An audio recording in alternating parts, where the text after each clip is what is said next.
미국과 이란이 전쟁을 시작했습니다. 토요일 새벽, 테헤란 시내가 불바다가 됐고 트럼프는 사실상 이란의 정권 교체를 선언했습니다. 그런데 이상하지 않나요? 비트코인은 곤두박질 치는데 세계 최고의 자산가들은 지금 이 공포 속에서 조용히 미소 짓고 있습니다. 왜냐고요? 월요일 아침 여러분이 패닉에 빠져 주식을 던지는 그 정각 9시가 그들에겐 평생에 한 번 올까 말까한 부의 추월 차선이기 때문입니다. 트럼프가 왜 하필 토요일에 폭탄을 터뜨렸는지, 그리고 지난 80년 동안 전쟁터에서 단 한 번도 틀린 적 없는 이 소름 돋는 수익의 공식을 모르면 여러분의 계좌는 월요일 아침 증시 개장과 동시에 삭제될 겁니다. 지금 이 영상을 클릭하신 분들은 본능적으로 느끼셨을 거예요. 지금 뉴스에서 떠드는 전쟁 공포는 가짜라는 걸요. 진짜는 그 이면에 숨겨진 자본의 설계도입니다. 대부분의 투자자는 월요일 장이 열리고 나서야 비명을 지르며 허둥대겠지만 우리는 시장이 닫혀있는 지금 이 골든타임에 모든 준비를 끝낼 겁니다. 이게 바로 1%가 수익을 독식하고 99%가 손실을 감당하는 결정적 차이거든요. 오늘 저는 트럼프가 뼈개한 토요일의 함정부터 진주만과 걸프전이 증명한 전쟁 상승의 법칙, 그리고 한국 경제에 숨통을 쥐고 있는 호르무즈 해협의 단두대 시나리오까지 전부 풀어드릴 겁니다. 이 영상이 끝날 때 여러분은 공포에 떨던 피해자에서 시장을 비웃는 설계자로 바뀌어 있을 겁니다. 이 분석을 놓치고 싶지 않으시다면 지금 바로 구독과 좋아요 부탁드립니다. 그럼 대한민국 어디에서도 듣지 못할 피로쓴 자본의 역사 속으로 바로 들어가 보시죠. 첫 번째 질문부터 던져보겠습니다. 트럼프는 왜 하필 주말에 전쟁을 시작했을까요? 군사적인 이유? 아니요. 이건 100% 경제적인 기획입니다. 작년 6월 이란 핵시설 폭격 때도, 올해 1월 베네수엘라 마두로 체포작전 때도 트럼프는 보란듯이 토요일을 골랐습니다. 이번 이란 공습 역시 마찬가지죠. 트럼프 2기에 들어 발생한 3번의 대규모 군사작전이 단 한 번의 오차도 없이 뉴욕 증시가 문을 닫은 시간에 실행됐습니다. 이게 왜 소름 돋는 전략이냐면요, 시장의 압력 밸브를 조절하기 위해서입니다. 만약 주중에 공습했다면 실시간으로 패닉셀이 터지면서 지수가 수직 낙하했겠죠. 하지만 토요일에 폭탄을 터뜨리면 주말 48시간 동안 대중은 뉴스를 보며 비명을 지르다가도 일요일 저녁쯤 되면 이게 전면전은 아니구나, 미국이 생각보다 정교하게 때렸네 라는 분석을 접하며 서서히 공포를 소화하게 됩니다. 월요일 아침이 되면 이미 최악의 공포는 한 차례 휘발된 상태로 시장이 열리는 거예요. 실제로 이번에도 비트코인이 그 희생양 역할을 톡톡히 했습니다. 주말에도 24시간 돌아가는 암호화폐 시장은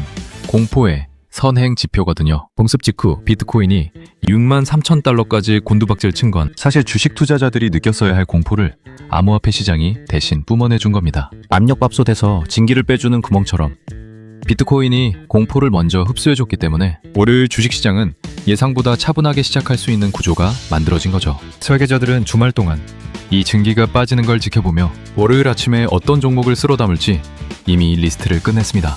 그런데 여기서 여러분이 반드시 깨부숴야 할 고정관념이 하나 있습니다. 전쟁이 나면 주식은 무조건 떨어진다는 믿음이죠. 솔직히 말씀드릴게요. 그건 차트를 한 번도 제대로 안 본 사람들이나 하는 소리입니다. 역사는 정확히 그 반대를 말하고 있거든요. 가장 극단적인 사례인 1941년 12월 진주만 공습을 볼까요?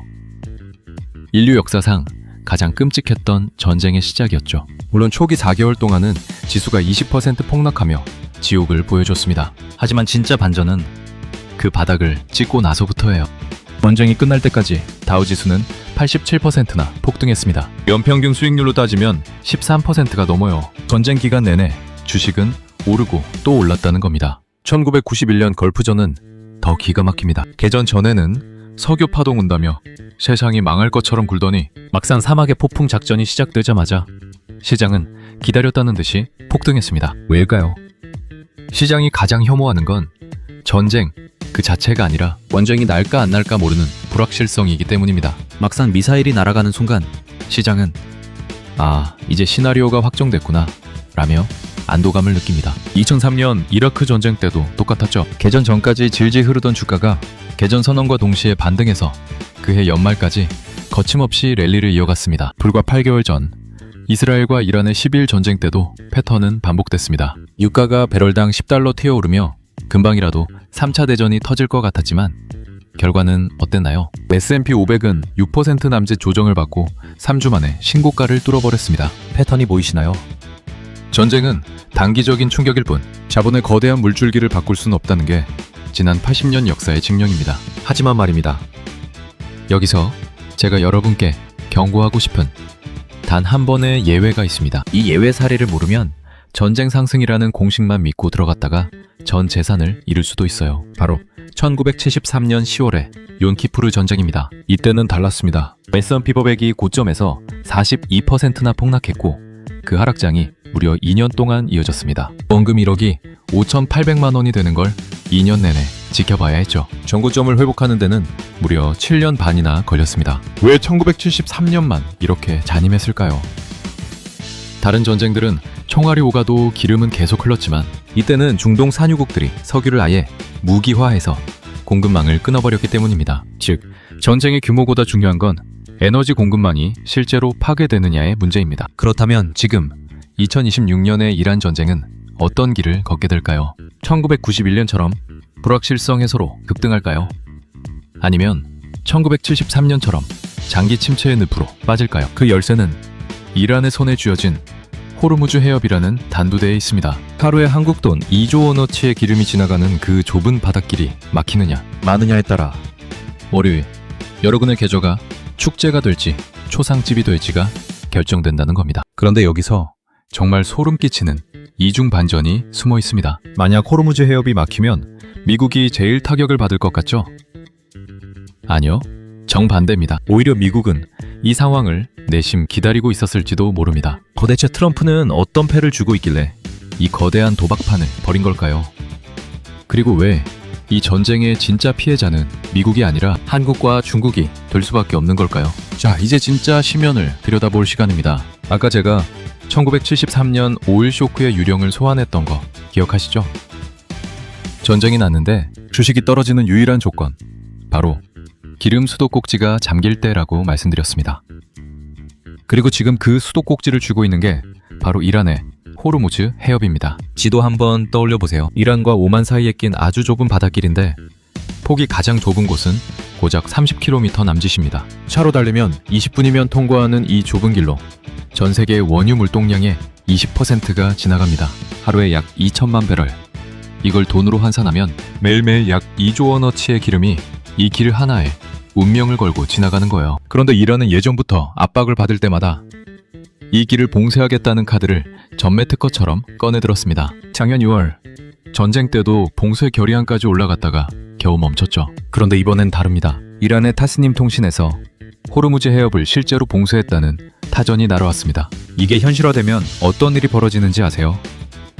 도미노가 시작되는 겁니다. 사우디아라비아, 쿠웨이트, 아랍에미리트에서 나오는 기름이 전부 이 길에 묶여요. 미국 전략국제문제연구소 CSIS의 시나리오 분석을 보면 정말 소름이 돋습니다. 이란의 수출 거점만 막히면 브렌트유 기준 $80, 석유 시설이 직접 타격받으면 $100 돌파.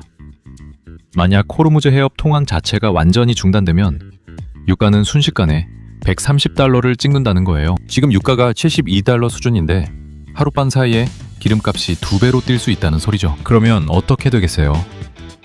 유가가 오르면 물가가 오르고, 물가가 오르면 연준은 금리를 내릴 수가 없습니다.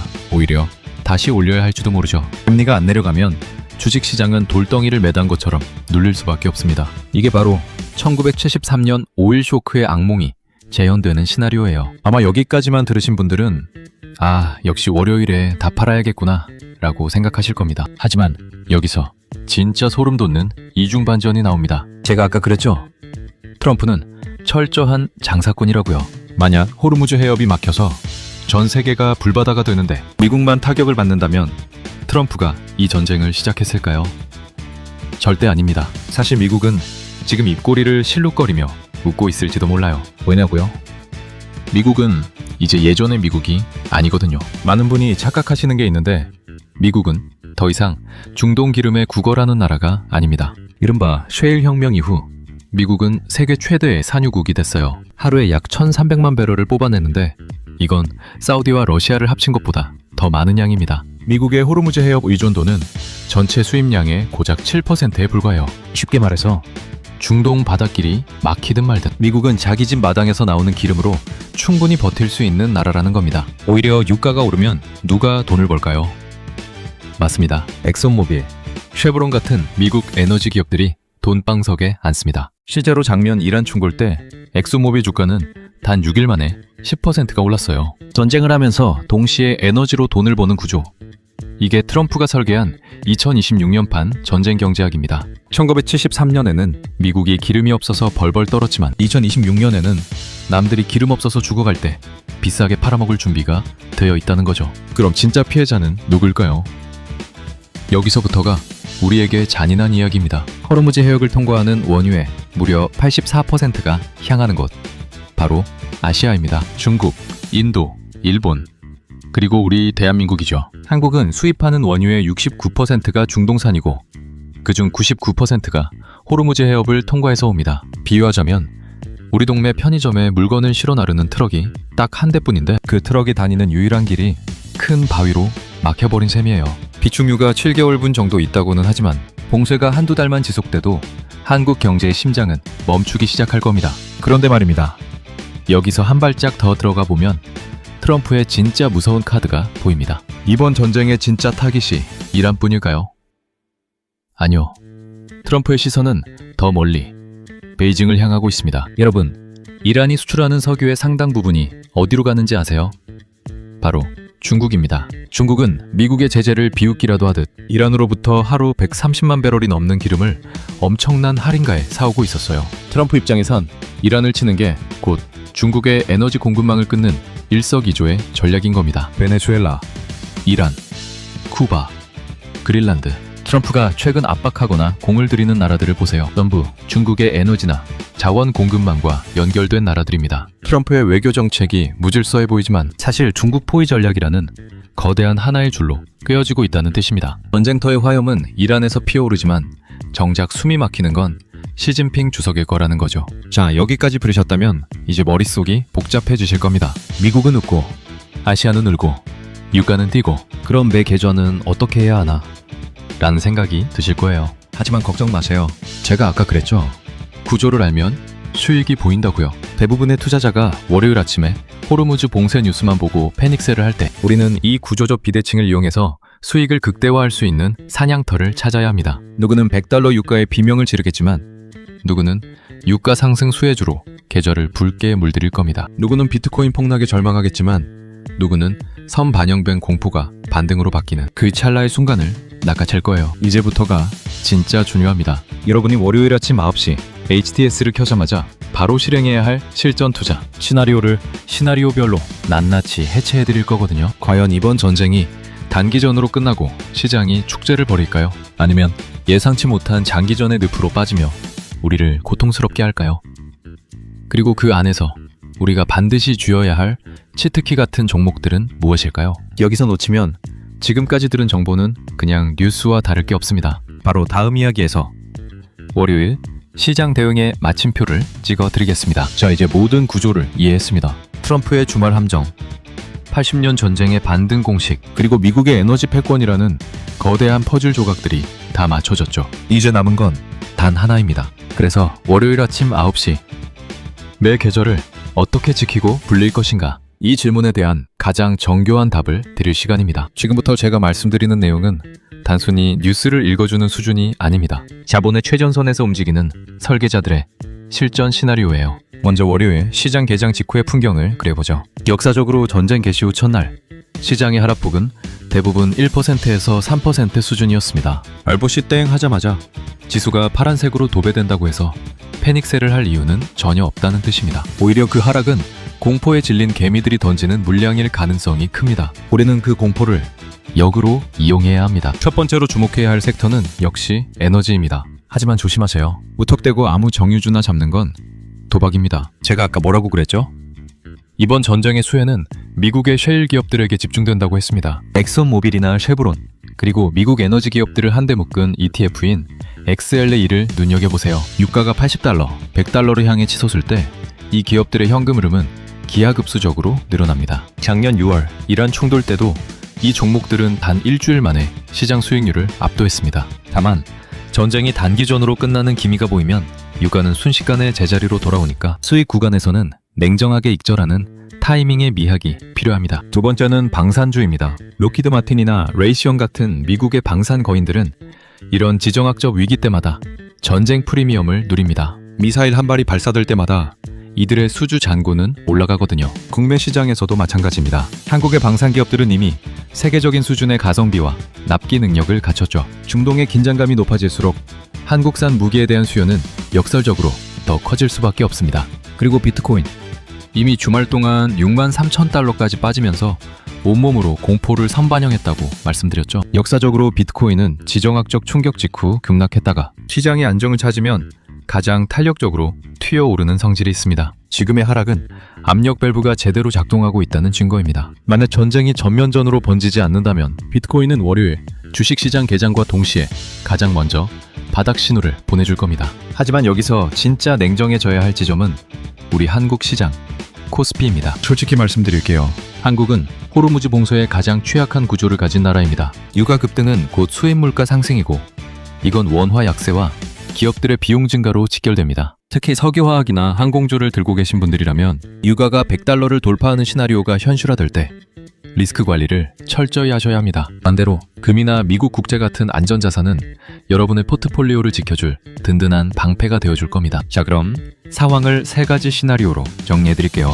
여러분은 월요일 아침 뉴스를 확인하면서 자신이 어느 시나리오에 와 있는지 체크만 하시면 됩니다. 시나리오 A는 단기전 종료입니다. 작년 6월처럼 12주 안에 이란이 꼬리를 내리고 휴전 협상에 들어가는 경우죠. 호르무즈 봉쇄도 금방 해제될 겁니다. 이 경우 S&P 500은 며칠 내로 정고점을 향해 질주할 거고 한국 시장도 일시적 충격을 딛고 빠르게 회복할 겁니다. 이때는 하락장에서 용기 있게 분할 매수한 사람들이 승자가 됩니다. 시나리오 B는 장기화입니다. 호르무즈 봉쇄가 몇 주 이상 지속되고 유가가 90달러 선에서 내려오지 않는 상황이죠. 이렇게 되면 인플레이션이 다시 고개를 들면서 연준이 금리 인하를 뒤로 미룰 겁니다. 주식시장은 5%에서 10% 정도의 고통스러운 조정 구간에 들어갈 수 있습니다. 이때는 에너지주와 금 비중을 높여서 버텨야 합니다. 마지막 시나리오 C는 최악의 상황, 전면전 확대입니다. 사우디나 이라크까지 전쟁의 불길이 번지고 유가가 130달러를 돌파하는 거죠. 하지만 너무 겁먹지는 마세요. 제가 아까 분석해드렸듯이